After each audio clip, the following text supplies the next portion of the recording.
नमस्कार। Asian news में आपका स्वागत है और मैं हूं जर्नलिस्ट डॉक्टर हरीश चंद्र लखेड़ा। उत्तर प्रदेश में एक जमाने ताकतवर नेता रहे आजम खान, उनकी पत्नी फातिमा और बेटा अब्दुल्ला को 7 साल की सजा सुनाई गई है। तीनों को जेल भेज दिया गया। और यदि आज समाजवादी पार्टी के ही नेता अमर सिंह जिंदा होते तो संभवतः आज वे सबसे ज्यादा खुश होते। यही है कि एक हिंदी में एक दुआ है कि मनुष्य बली नहीं होते है, समय होत बलवान, भीलन छीनी गोपियां वही अर्जुन वही मान। ये वही आजम खान है जिनकी एक भैंस चोरी हो गई थी, तो उत्तर प्रदेश का पुलिस महकमा उस भैंस को तलाशने के लिए या उसको पकड़ने के लिए कि कहीं वो मिल जाए किसने चोरी की, इसके लिए पूरा पुलिस का महकमा लगा दिया गया था। इतने ताकतवर ये थे कि जब मुजफ्फरनगर में दंगे हुए थे, दंगों से पहले की बात है जब ये जाट और मुस्लिम में हुआ था, तो उस जमाने में भी जब तो मुस्लिम समुदाय के युवकों को पकड़ा गया था तो उनके एक फोन से उनको छोड़ दिया गया था और उसके बाद इतिहास गवाह है कि कैसा दंगा हुआ था।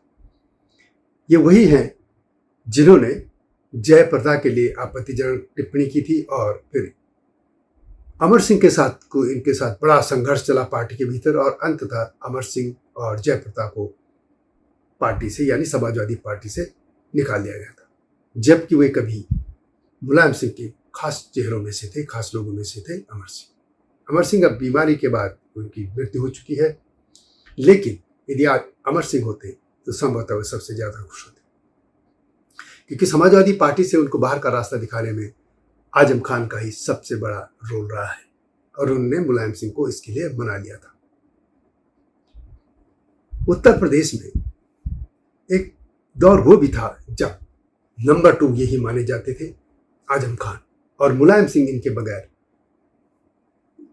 बड़े फैसले लेने में वो इनकी मदद ले लेते और खासतौर पर वो मुलायम सिंह इनको प्रमोट करते थे ताकि उनको उसको मुस्लिम वोट मिले। एक वो दौर था जब इनके नाम से पूरा उत्तर प्रदेश का महकमा कांपता था। ये बदतमीजी भी करते थे अफसरों से, सब कुछ जो हो सकता था, यहां तक कि उनके भारत माता को भारत डायन कह दिया था।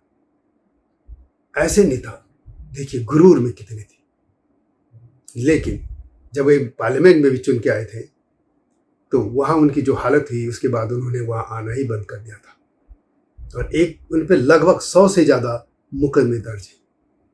एक तो मुकदमा एक महिला है, उन्होंने बकरी चोरी का भी इन पे लगा रखा है कि इन्होंने इनके घर पर जो कब्जा किया था, कोई बक बोर्ड की जिसमें किराए पे रहते थे, वो तोड़वाएगा, उनकी बकरी भैंस वगैरह वगैरह जो जानवर थे वो भी उठा के ले गए। तो बकरी चोरी का भी इन पे मुकदमा है। आपको याद होगा कि एक दिन ये जो आज के मुख्यमंत्री हैं योगी आदित्यनाथ, वो पार्लियामेंट में रोए भी थे। मैं खुद उस दिन पार्लियामेंट में था। सोमनाथ चटर्जी तब स्पीकर होते थे, ये यूपीए 1 की बात है। और जब सोमनाथ चटर्जी के सामने अचानक उन्होंने अपनी बात की रोने लगे तो पूरा सदन उनको एक शक पका गया था कि ये हो क्या गया है, क्योंकि आमतौर पर योगी जो है वो इस तरीके से रोते नहीं थे। और इसमें यह भी था कि उनका ये था कि उनको क्रिमिनल बनाने की कोशिश हो रही है, उनकी हत्या करने की कोशिश हो रही है। यही ये था कि जो गोरखपुर इलाके में दंगे हुए थे और इसके ही वो खिलाफ बैठे थे, और ये सब माना जाता है कि ये सब आजम खान के ही उसमें था। लेकिन आप देखिए, एक समय होता है, इस समय यदि आप अच्छे कर्म करेंगे तो आपको लोग याद रखेंगे, आप लोगों के दिलों में राज करेंगे। पुराने बहुत से नेता है उत्तर प्रदेश में, हिंदू भी हैं, मुस्लिम भी हैं, विभिन्न समुदायों के, जो बहुत अच्छे काम करते रहे और वो दिलों में राज कर रहे। लेकिन ये ऐसे नेता थे जो सिर्फ और सिर्फ ऐसी हरकतें करते रहे। उन्होंने एक जो यूनिवर्सिटी बनाई थी रामपुर में, उसके लिए भी किसानों की जमीन हड़प ली थी। अब तो उस पर उस जमीन को हड़पने को और उसको लेकर उन पर मुकदमे दर्ज है। यही काम यदि वो ठीक तरीके से करते, सरकार में थे, उनको जमीन ठीक से लेते, नियम की तरह लेते, तो जौहरी कुछ ऐसी यूनिवर्सिटी है वो ठीक से भी चलती और उन पर आरोप नहीं लगते। लेकिन यही होता, सत्ता का मद उन पर छा गया था। और आज हर्ष ये है कि वो खुद तो है ही, बेटा भी और पत्नी भी जेल चले गए। ठीक है, वो बड़ी अदालतों में अप्लाई करेंगे, वहाँ पे हो सकता है वो देर सवेर बरी हो जाए। और बरी होने को तो बहुत से लोग ऐसे हैं कि जो बड़ी अदालतों से बरी हो जाते हैं, लेकिन उनका जो पिछले कुछ समय से जो बुरा काल चल रहा है, लगता है वो अभी जारी रहेगा, क्योंकि उत्तर प्रदेश में उन्होंने भी बहुत से लोगों को ऐसे ही आंसू दिलाए थे। तो इसीलिए मैं कह रहा हूं कि यदि अमर सिंह होते तो अमर सिंह कम साथ संभवतः सबसे ज्यादा खुश होते।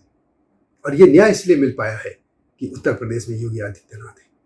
अन्यथा यदि अखिलेश यादव ही होते या मुलायम सिंह की पार्टी की सरकार ही होती, तो फिर तो न इनके पास कोई गवाह होते, इनके खिलाफ गवाही देने के लिए होती, न कोई मुकदमे दर्ज होते, न कुछ होता, ये फिर बेताजबार साहब बने होते।